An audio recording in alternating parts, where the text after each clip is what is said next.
Now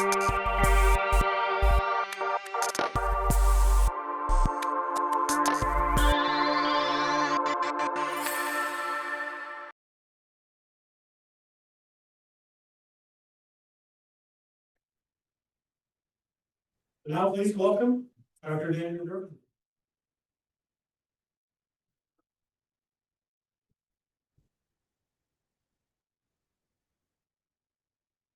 Thank you, Tim. Good to be with you all. And greetings from the Mormon UU, where a friend of ours is speaking who is a poet that we've long enjoyed. I'm going to talk about Unitarianism.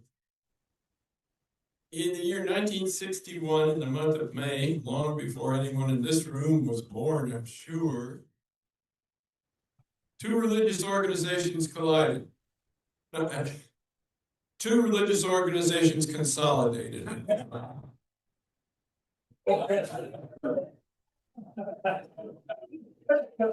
those two organizations were the Universalist Church of America and the American Unitarian Association. And thus was born the Unitarian Universalist Association. Now, there's a fascinating history of universalism that you could research. My purpose today is to discuss the historical shift in New England away from the Calvinism of the early Puritans in favor of the liberal theology represented by our modern UU practice. In other words, I'd like to explain what happened to Unitarianism in the early 19th century that shifted the emphasis away from beliefs that we now associate with Christian fundamentalism. Most of us would nod our heads in affirmation at the idea that Ralph Waldo Emerson played a key role in the development of our Unitarian ideas. As the lead dog in the movement known as American Transcendentalism, Emerson certainly guided our 19th century forefathers, and let me hasten to add foremothers, in a movement away from a narrow focus on Christian thinking toward a more liberal interpretation of essential spiritual practice. We'll be talking more about Emerson in a minute, but to get a fuller sense of how Unitarianism took a new tack in the early 19th century, we need to consider the case of the one man who served to bridge the gap between the great intellectual movement of the 18th century, the Enlightenment, and the great intellectual movement of the early 19th century, Romanticism. That man was William Ellery Channing. He was a moderate, self-effacing New England clergyman who facilitated the evolution of Unitarianism toward our modern conception of the movement, and who was the setup man for Ralph Waldo Emerson and his revolution in American thought. With Channing's example to draw upon, Emerson laid the groundwork for American Romanticism, or to use the term that Emerson might have preferred, American Transcendentalism. Nature would henceforth be our inspiration. Now, if I were to tell you there was going to be a quiz, and for $1,000, you'd be asked as question number 1 and 2 to define terms like the Enlightenment and the Romantic movement, I have no doubt that you would pay very close attention during the next few minutes. No, I know $1,000 wouldn't mean a thing to you. Materialism is not appropriate. Okay, but you're already aware, I trust, that the Enlightenment, refers to, among other things, the effort to apply reason, and by that we mean scientific principles and the operation of logic, to the development and perfection of social institutions. We can see why, then, the Enlightenment was a perfect fit as the intellectual foundation for the American Revolution. The perfectibility of man and society was the goal. And the intellectual giants of the age, Thomas Jefferson, Benjamin Franklin, believed in applying scientific principles to the social problems that needed perfecting even as they understood the importance of political compromise in achieving results in an imperfect world.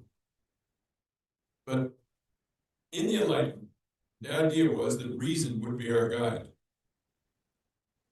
It was within the historical context of the Enlightenment that a leading English scientist, Joseph Priestley, emigrated to America and brought with him an approach to Christianity along Unitarian rather than Trinitarian lines. So none of your Father, Son, and Holy Ghost, but just the Father.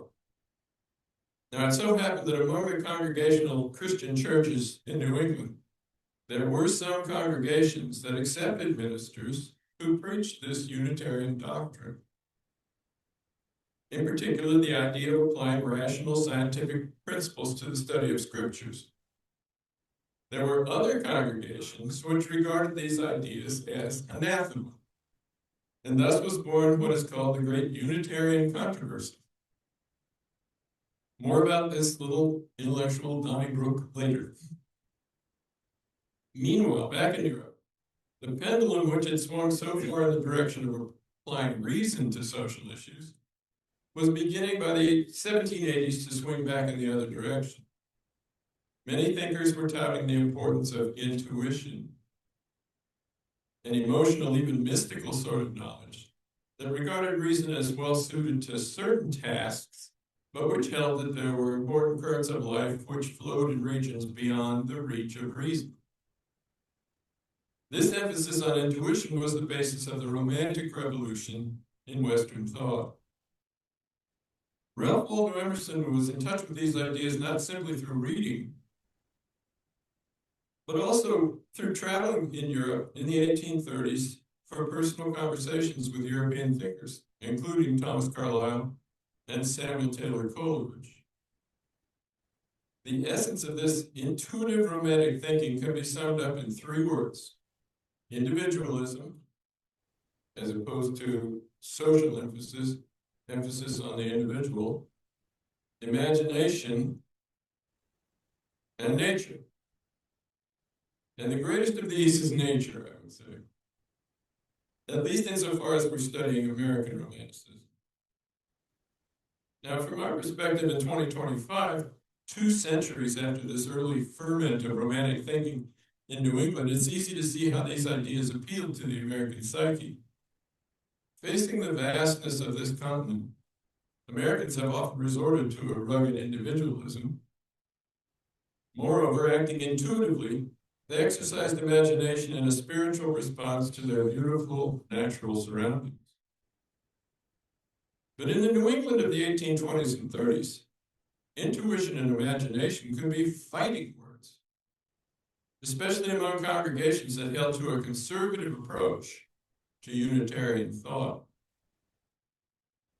Ralph Waldo Emerson was the son of a Unitarian minister, and himself was trained for the ministry. He was being groomed to take the pulpit of one of the liberal congregations in Boston. Yet he resigned from his position as an associate minister on the grounds that Christianity was too confining. Unitarianism could never be liberal enough, he felt.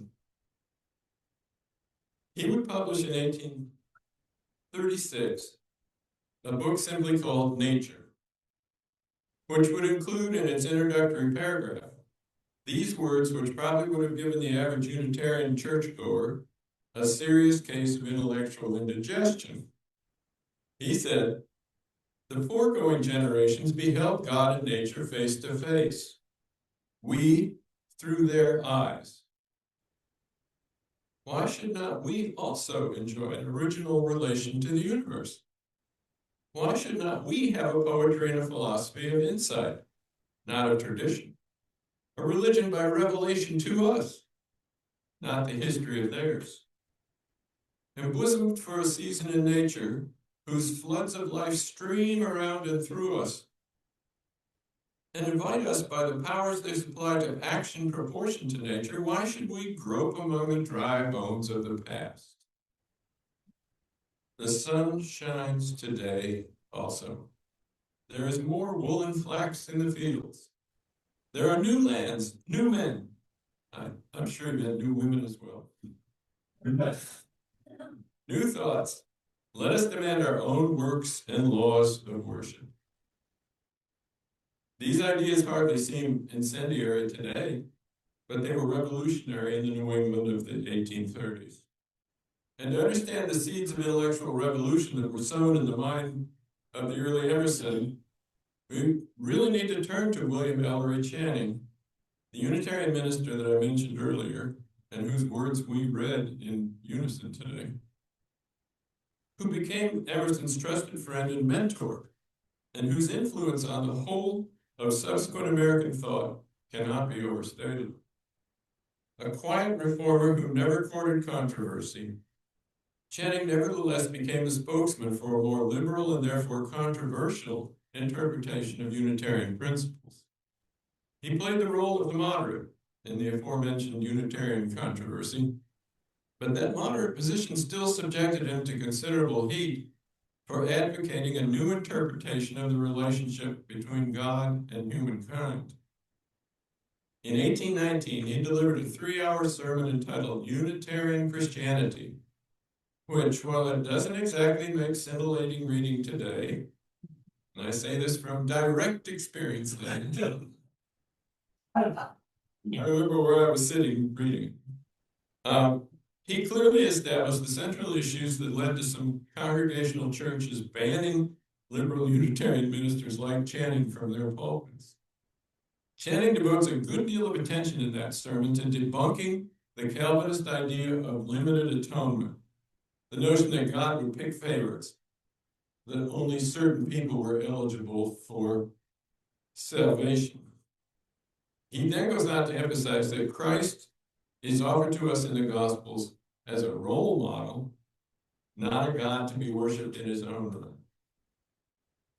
Over 10 years later, Channing would sound a note which is clearly echoed in Emerson's essays and speeches on the question of where we can hope to find spiritual guidance. I believe you'll find these words familiar because we just read them.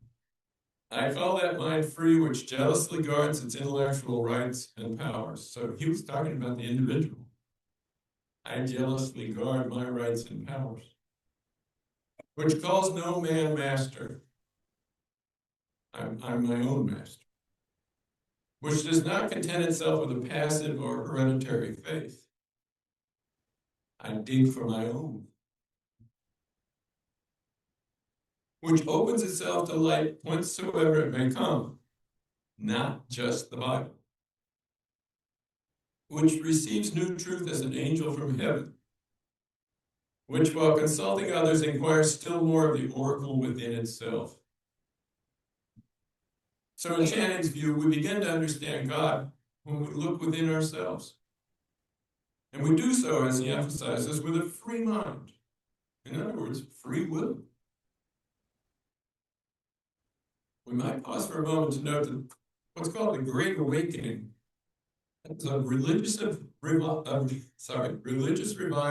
in the early 18th century. So this is when Benjamin Franklin was a kid. That place, the Great Awakening, placed strong emphasis on what Jonathan Edwards, one of those preachers, labeled the sweetness of God's sovereignty. This is the Calvinist view, a view which was foundational in the theology of New England among the Puritans. Christ was the intermediary between a wrathful God and the miserable wretches that we human beings were from the time we were born. We came into this world with hearts blacker than a coal pit stone. Now that's a quote from Edward Taylor, the first significant poet in America. Blacker than a coal pit stone. Look at a little baby who's been born into your family and say, this child has a heart blacker than a coal pit stone. Channing would have none of that. He believed that God had endowed human nature with a spark of the divine, and thus with the capacity for moral choice and ever-increasing understanding. He once wrote that while God's sovereignty is limited, still man has rights. The worst error in religion, Channing said, arises from neglect of one or the other of these truths.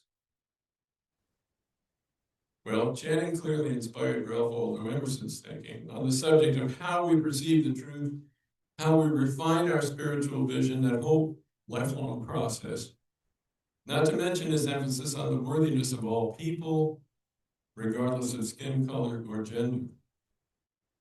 Emerson's contention that we have an innate sense of the good and the true by virtue of our status as human beings is a refinement of Channing's notion that God speaks to us individually, and that God's will is put into action by our own free will. Channing is at great pains to establish the idea that Christ is not brokering our relationship to God through a system of vicarious atonement. There is no magical Christ. Christ is our role model, but not our savior from sin. Now, we've noted that Emerson was the son of a Unitarian minister, and that, like Channing, he was trained in the ministry. Unlike Channing, Emerson rejected Christian principles as too confining to his view of our spiritual nature. Emerson reached a wide audience with his oratory. He was the darling of the Chautauqua phenomenon, where he spoke to many different groups as the year went by. He takes Christ out of the equation entirely. You can read all of Emerson and not encounter Christ. And he does away with the terminology which would identify our spiritual development in Christian terms. And yet Channing and Emerson both owe to the New England Puritans the idea of spiritual self-examination. Emerson having famously echoed Plato's notion that the unexamined life is not worth living.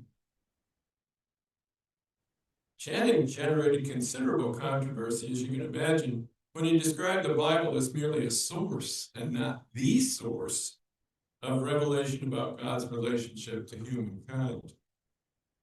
Emerson went further and declared, as we have heard in the introduction to his 1886 volume Nature, that we deserve our own form of worship, not the shop-worn ideas handed down from our forefathers.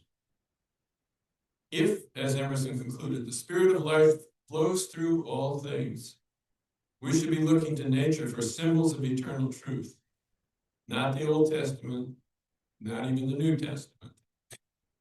In his speech entitled The American Scholar, in a more expansive mood, Emerson stated that the fully developed individual, the American scholar, as he calls him, would look to nature for evidence of the life force at work, would look to books for the best thought that could be gleaned from the past, and would look to action within society for a sense of how to express the best in human nature. Nature, books, action. Not a bad equation for a satisfying life, as I think most of us would agree. Unfortunately for Emerson, the academicians at the Harvard Divinity School, where he delivered that speech called The American Scholar, were horrified by this kind of thinking. He was a graduate of Harvard, but he would never be invited back to speak. I hope that won't be true of me. I think I'm preaching to the choir here. I hope. Let's consider, as we conclude our time together this morning, just how the term transcendentalism plays into this account of the development of a more liberal form of human thought, American thought. We might be tempted to believe that Channing led a new movement that was joined by Emerson, and that they called themselves transcendentalists. But it's not quite that. When the informal discussion group called the Transcendentalist Club formed, Channing was supportive, but he didn't attend the discussions because he felt as if his presence might be inhibiting to other people. So those early sessions at Emerson's house included George Ripley, Bronson Alcott, Margaret Fuller, and others, but not William Ellery Channing. That group produced over a period of 3 years, from 1842 to 1844, a magazine called The Dial. Henry David Thoreau was not a joiner. He was, most of the time, a little bit aloof. But according to what I've seen, he published several poems in the Dial and was willing to meet deadlines to do so. Margaret Fuller was the one who was encouraging him to contribute.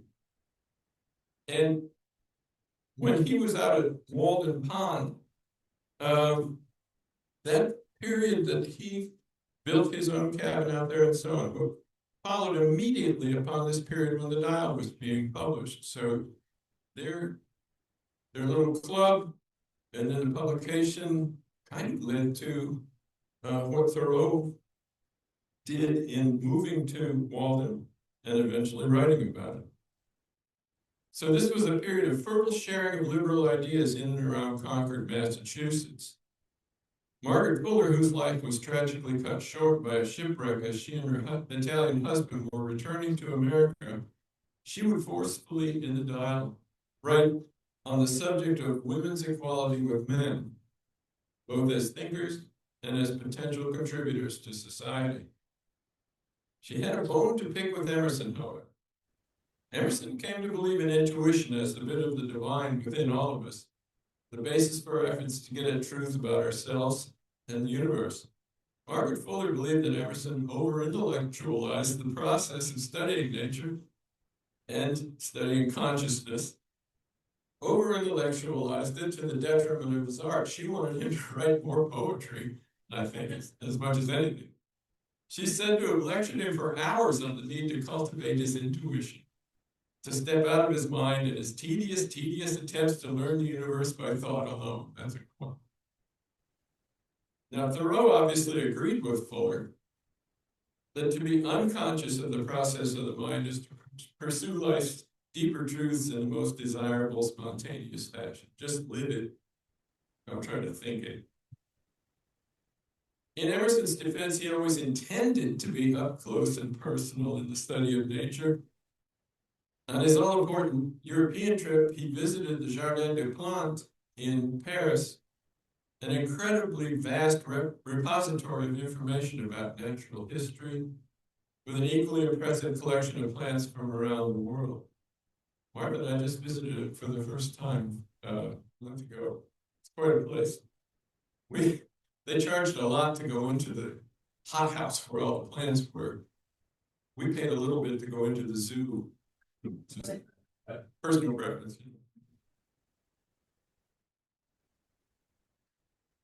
In this inspiring setting, the Jardin des Plantes, which is available to us today, Emerson had a sort of epiphany, which he referred to as an experience of strange sympathies that led him to write in his journal, "I will be a naturalist."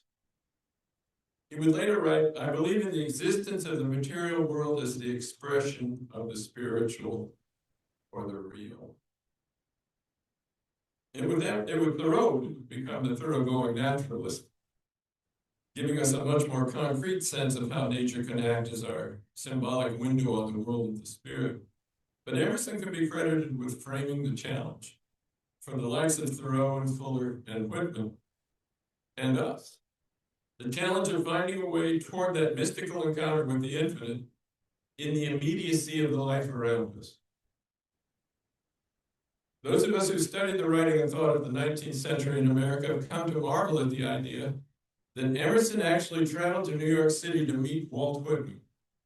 You know, Walt is so brash. And Emerson was a formal guy speaking to groups and clubs and so on. Whitman would have scared people to death, probably, giving those kinds of lectures. But Whitman said, "Emerson brought my simmering to a boil." It's a testimony to the power of Emerson's oratory and the persuasiveness of his essays, then, that Whitman could have transformed himself from a newspaper editor, steeped in the partisan politics of the day, into a poet who worked so successfully to embody the essence of the transcendental approach to life and to encompass such a broad swath of American experience. This was the poet that Emerson was calling for in his speech and his essay entitled "The Poet," though he never could have guessed that the poet he was invoking would take the form of the shaggy, barrel-chested Walt Whitman, who said of himself, I am large, I contain multitudes. And who would audaciously refer to himself as sounding my barbaric yawp over the roofs of the world. We can be thankful that just as Whitman responded in his own way to the example of Emerson, so Emerson responded to the example of William Ellery Channing. And we can be pretty sure that Unitarian Universalism, as practiced here among us today, would receive an affirmative nod from all of them. Good to be with you today.